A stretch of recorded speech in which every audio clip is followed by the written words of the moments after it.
ಎಲ್ಲರಿಗೂ ನಮಸ್ಕಾರ. ರಾಯರ ಕಿಚನ್ಗೆ ಸ್ವಾಗತ. ಇವತ್ತು ನಾವು ನುಗ್ಗೆಕಾಯಿ ಪಲಾವನ್ನು ಹೇಗೆ ಮಾಡೋದು ಅಂತ ನೋಡೋಣ. ಇದನ್ನು ತುಂಬ ಸಿಂಪಲ್ಲಾಗಿ ಹಾಗೆಯೇ ಬೇಗನೆ ಮಾಡ್ಕೊಳ್ಳುವಂಥ ರೆಸಿಪಿ ಕೂಡ ಹೌದು. ಬನ್ನಿ ಇದನ್ನು ಮಾಡಲಿಕ್ಕೆ ಏನೆಲ್ಲ ಸಾಮಗ್ರಿಗಳು ಬೇಕು ನೋಡ್ಕೊಂಡು ಬರೋಣ.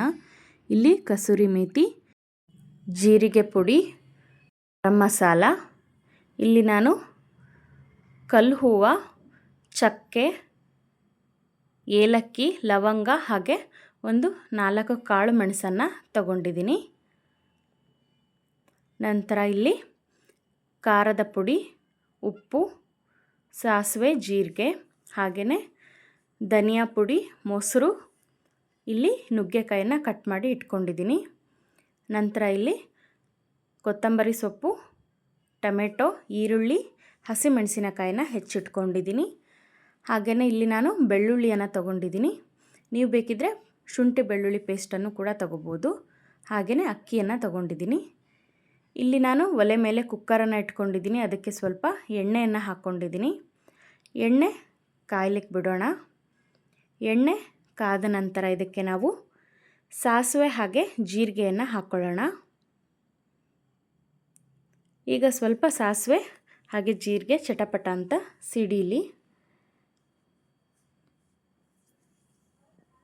ಈಗ ನೋಡಿ ನಾವಿದಕ್ಕೆ ಮಸಾಲೆ ಸಾಮಾನುಗಳನ್ನು ತೊಗೊಂಡಿದ್ವಲ್ಲ ಅದನ್ನು ಹಾಕ್ಕೊಂಡಿದ್ದೀನಿ. ಚಕ್ಕೆ, ಏಲಕ್ಕಿ, ಲವಂಗ ಹಾಗೆ ಕಾಳು ಮೆಣಸನ್ನು ಹಾಕ್ಕೊಂಡಿದ್ದೀನಿ. ಮತ್ತು ಸ್ವಲ್ಪ ಕಲ್ಲು ಹೂವನ್ನು ಹಾಕ್ಕೊಂಡಿದ್ದೀನಿ. ಹಾಗೆಯೇ ಇಲ್ಲಿ ಹಸಿಮೆಣಸಿನಕಾಯನ್ನು ಹಾಕ್ಕೋತಾ ಇದ್ದೀನಿ.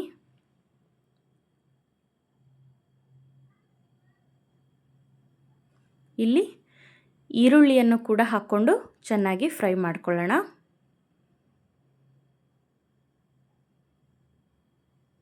ನೋಡಿ ಈಗ ನಾನು ಬೆಳ್ಳುಳ್ಳಿಯನ್ನು ಜಜ್ಜಿ ಹಾಕ್ಕೊಂಡಿದ್ದೀನಿ. ನೀವು ಇದ್ರ ಬದಲಿಗೆ ಶುಂಠಿ ಬೆಳ್ಳುಳ್ಳಿ ಪೇಸ್ಟನ್ನು ಕೂಡ ಹಾಕ್ಕೋಬೋದು. ನಮಗೆ ಬೆಳ್ಳುಳ್ಳಿ ಬಾಯಿಗೆ ಸಿಗೋದ್ರಿಂದ ಇಷ್ಟ ಆಗುತ್ತೆ, ಹಾಗಾಗಿ ಹಾಕ್ಕೊಂಡಿದ್ದೀನಿ. ನಂತರ ಸ್ವಲ್ಪ ಕರಿಬೇವನ್ನು ಕೂಡ ಹಾಕ್ಕೊಂಡು ಚೆನ್ನಾಗಿ ಫ್ರೈ ಮಾಡ್ಕೊಳ್ಳಿ.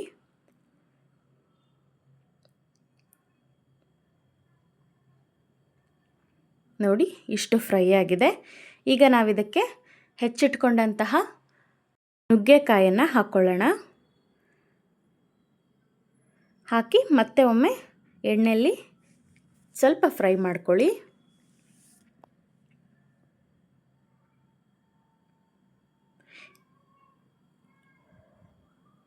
ನೋಡಿ ಈಗ ಫ್ರೈ ಮಾಡ್ಕೊಂಡಿದ್ದೀನಿ. ಈಗ ಇದಕ್ಕೆ ಒಂದು ದೊಡ್ಡ ಟೊಮೆಟೊವನ್ನು ಸಣ್ಣದಾಗಿ ಹೆಚ್ಚಿ ಹಾಕ್ಕೊಂಡಿದ್ದೀನಿ.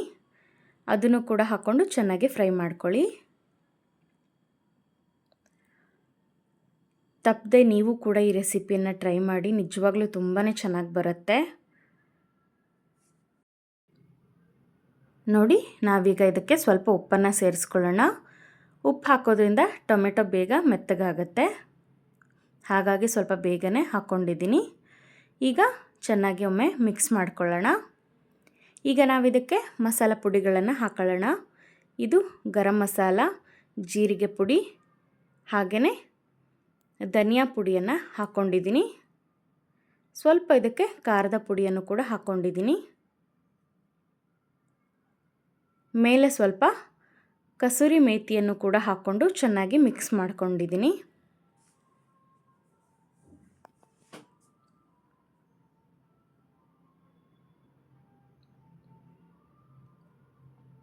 ನೋಡಿ ಟೊಮೆಟೊ ಕೂಡ ಇಷ್ಟು ಬೇಗ ಮೆತ್ತಗಾಗಿದೆ. ಈಗ ನಾವಿದಕ್ಕೆ ಸ್ವಲ್ಪ ಮೊಸರನ್ನು ಸೇರಿಸ್ಕೊಳ್ಳೋಣ. ನಾನಿಲ್ಲಿ 3ರಿಂದ 4 ಟೇಬಲ್ ಸ್ಪೂನ್ ಆಗುವಷ್ಟು ಮೊಸರನ್ನು ಅಷ್ಟೇ ಹಾಕ್ಕೊಂಡಿದ್ದೀನಿ. ಹಾಕಿ ಚೆನ್ನಾಗಿ ಮಿಕ್ಸ್ ಮಾಡಿ ಸ್ವಲ್ಪ ಕುದಿಲಿಕ್ಕೆ ಬಿಟ್ಟಿದ್ದೀನಿ. ಎಣ್ಣೆ ಎಲ್ಲ ಸೈಡಿಗೆ ಬಿಟ್ಕೊಂಡಿದೆ. ಈ ಸಮಯದಲ್ಲಿ ನಾವಿದಕ್ಕೆ ಅಕ್ಕಿಯನ್ನು ಹಾಕ್ಕೊಂಡು ಮಿಕ್ಸ್ ಮಾಡ್ಕೊಳ್ಳೋಣ. ನೋಡಿ ನಾನು ಅಕ್ಕಿಯನ್ನು ಹಾಕ್ಕೊಂಡು ಚೆನ್ನಾಗಿ ಮಿಕ್ಸ್ ಮಾಡ್ಕೊಂಡಿದ್ದೀನಿ. ಮೇಲೆ ಇದಕ್ಕೆ ನಾವು ಸ್ವಲ್ಪ ಕೊತ್ತಂಬರಿ ಸೊಪ್ಪನ್ನು ಕೂಡ ಹಾಕ್ಕೊಳ್ಳೋಣ.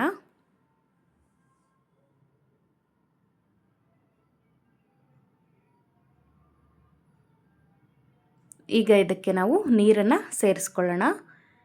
ನಾನಿಲ್ಲಿ 1 ಲೋಟ ಅಕ್ಕಿಗೆ 2 ಲೋಟ ನೀರಾಗುವಷ್ಟು ಸೇರಿಸ್ಕೊಂಡಿದ್ದೀನಿ. ನೀರನ್ನು ಹಾಕಿ ಚೆನ್ನಾಗಿ ಮಿಕ್ಸ್ ಮಾಡ್ಕೊಳ್ಳೋಣ. ರುಚಿ ನೋಡಿಕೊಂಡು ಉಪ್ಪು ಬೇಕಾದರೆ ಮತ್ತೆ ಇವಾಗಲೇ ಸೇರಿಸ್ಕೋಬಹುದು. ನೋಡಿ, ನಾನೊಮ್ಮೆ ಮಿಕ್ಸ್ ಮಾಡಿ ಇದನ್ನು ಕುಕ್ಕರ್ ಮುಚ್ಚಿ 2 ವಿಷಲ್ ಆಗುವವರೆಗೂ ಬಿಟ್ಟಿದ್ದೀನಿ. ನೋಡಿ, 2 ವಿಷಲ್ ಆಗಿದೆ. ಈಗ ಓಪನ್ ಮಾಡೋಣ. ನೋಡಿ ಎಷ್ಟು ಚೆನ್ನಾಗಾಗಿದೆ ಅಲ್ವಾ. ಈಗ ನಾನು ಇಲ್ಲಿ ಮೇಲೆ 2 ಟೇಬಲ್ ಸ್ಪೂನ್ ಆಗುವಷ್ಟು ತುಪ್ಪವನ್ನು ಹಾಕ್ಕೊಂಡಿದ್ದೀನಿ.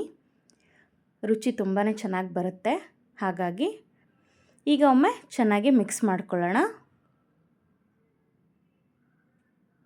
ನೋಡಿ ಎಷ್ಟು ಚೆನ್ನಾಗಿ ಉದುರುವಾಗಿ ತುಂಬ ರುಚಿಯಾಗಿ ಬಂದಿದೆ. ನೋಡಿ, ಇಷ್ಟ ಆದರೆ ಆಯಿತು. ನುಗ್ಗೆಕಾಯಿ ಪಲಾವ್ ತಯಾರಾಗಿದೆ. ನೀವು ಕೂಡ ತಪ್ಪದೆ ಈ ರೆಸಿಪಿಯನ್ನು ಟ್ರೈ ಮಾಡಿ. ತುಂಬಾ ಚೆನ್ನಾಗಿ ಬರುತ್ತೆ ರುಚಿ. ನೀವು ಬೆಳಗ್ಗೆ ಬ್ರೇಕ್ಫಾಸ್ಟಿಗೆ ಕೂಡ ಇದನ್ನು ಮಾಡ್ಕೋಬಹುದು. ಇಲ್ಲಾಂದರೆ ನೈಟ್ ಡಿನ್ನರ್ಗೂ ಕೂಡ ತುಂಬಾ ಚೆನ್ನಾಗಿರುತ್ತೆ. ನೀವು ಕೂಡ ಟ್ರೈ ಮಾಡಿ ಹೇಗೆ ಬಂದಿದೆ ಅಂತ ತಿಳಿಸಿ. Thank you.